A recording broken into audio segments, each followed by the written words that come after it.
Hey everyone, Josh from I Probably Hate Your Band here. We actually have a mic this week, so maybe you'll be able to hear this one. I'm here with Chris from Alestorm. How's it going, man? Ahoy, ahoy, ahoy. Yeah, ahoy. Alright, first off, for people who don't know Alestorm, who are you and why should we give a shit? We are Alestorm and we like beetroot farming and Patagonian pirate polka. And that's what we do. And we play party songs and wear stupid costumes and have fun. That was the most oddly specific answer I've ever received in my life. Well, I don't know how else to describe it. It's just dumb songs about drinking too much alcohol.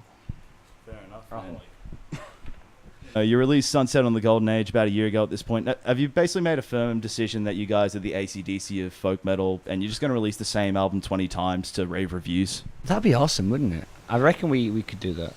Yeah, if it's not broke, don't fix it. So we'll just keep doing the same album over and over again.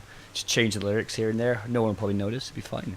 Just instead of singing about rum, sing about, I don't know, mezcal or like champagne. We can just sing about different alcohols over the next 20 years and then... I don't know, man. Champagne? Champagne's not that piratey. It is. Do we have any champagne today, actually? I was going to buy a bottle at the bottler earlier, but I didn't. Ahoy! Oh, what a great hat! We also I like cheeseburgers. I think everyone else is nonplussed on them, but I'm a fan of burgered cheese. Do you guys have a particular formula when you write your album, or do you change it up every time? No, it's always the same four chords. A minor, C, F, G. That works. A few years ago, in an interview with Metal Hammer magazine, you actually said that you don't actually drink that much. Do you actually mean that, or do you mean you don't drink that much for a Scot? I mean, I don't think we drink as much as we make out in songs and stuff. I mean, I do like drinking. I mean, this is a nice... Who doesn't like drinking, man? Some people. Our sound guy doesn't drink. I don't trust anyone that doesn't drink. Oh, you should trust them. They're very trustworthy. I trust you.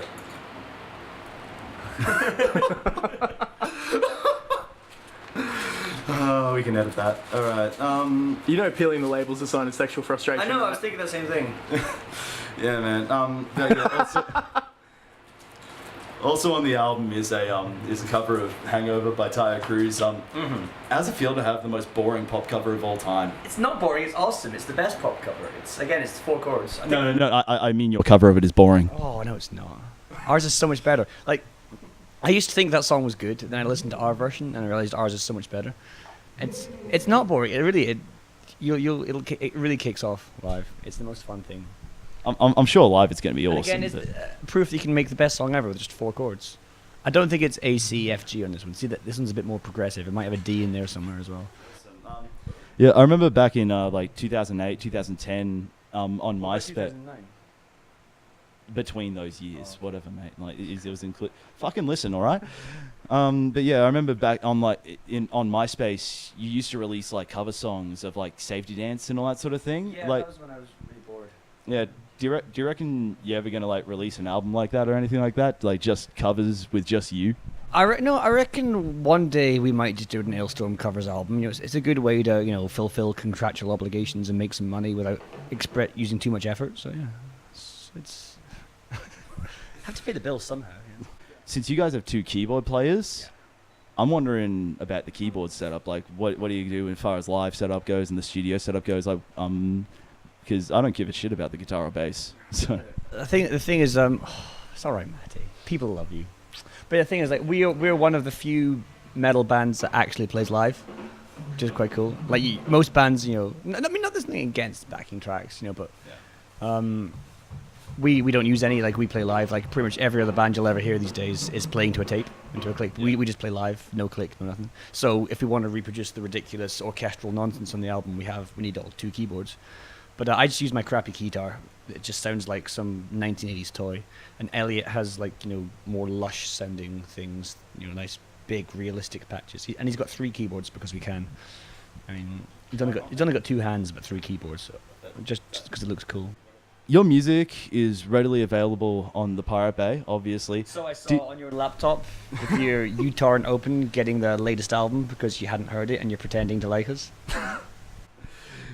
Do you see this as a win as pirates or a loss as musicians? I don't care. I mean, people can you know, we make enough money selling Daft T-shirts and concert ticket sales that, you know, if you steal the album, it doesn't really matter. You know, it doesn't affect us. I mean, sure, maybe it would be great to sell 1 million albums and we'd all drive Ferraris and shit, but as it is, we're doing all right. We're here.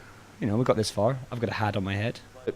Obviously, as time goes on, it's going to be harder to write lyrics about pirates and that sort of thing. How many more albums do you think you guys have in you? I think we've all been saying that we can't be bothered with pirates anymore.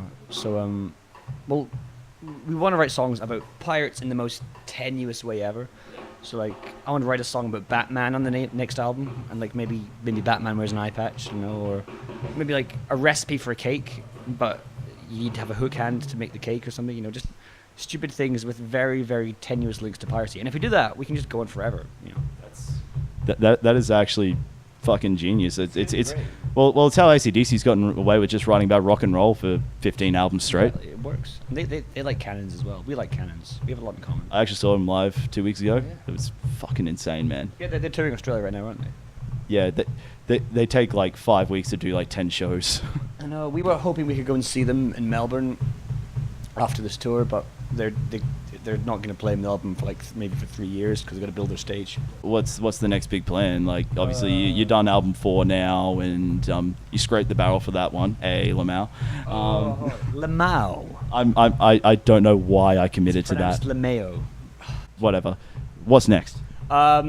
We're not going to do a new album for a while. You know, like say this one's still got some legs left in it. We can play it around the world at least once more. You know, pay a few more months' rent. Next thing we're doing is this big, daft, ridiculous co-headlining tour of the UK with Sabaton. You know, tank band. That's cool, man. So it's pirate band plus tank band, and with our combined powers, somehow 3,500 people are going to come and see us in London, and the show's big.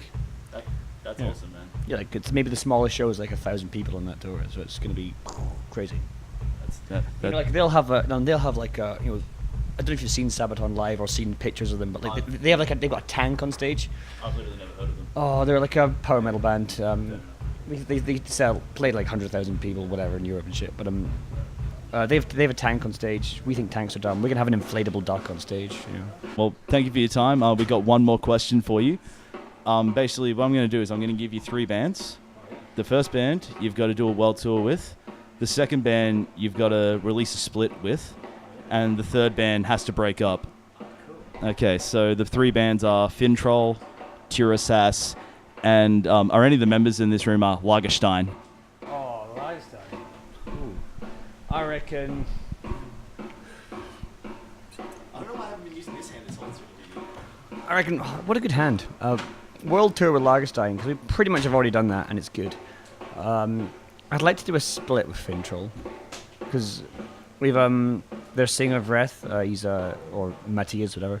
He's done live vocals for us in a couple of songs once, and it's really good fun. And you know, I wouldn't shed a tear if Tirasas split up tomorrow. Yeah, I know that you guys have had a little bit of beef in the past. It's not beef; it's all made up shit. Like no one actually cares. What? What? Well, you know, I had to say if Tirasas broke up tomorrow. Yeah, to be honest, that I like them. They're just not that good, to be honest. Yeah. Oh, well, awesome. Yeah, world tour with Lagerstein, split album with Fintroll, Tirasas falls down a hole. Awesome. Well, thank you so much, man. Love you guys. Sorry, Tirasas. You're all right. Awesome. Thank you so much, man. Thank you for taking the time to talk to us. Manly handshakes. Yeah. Oh, what a good noise. That was fantastic. Give me a fucking bit of that. Anyway, but yeah, well, make sure you check out Alestorm. Check out the new album, Sunset on the Golden Age. Anything you want to say at the end? Eat recycled pork.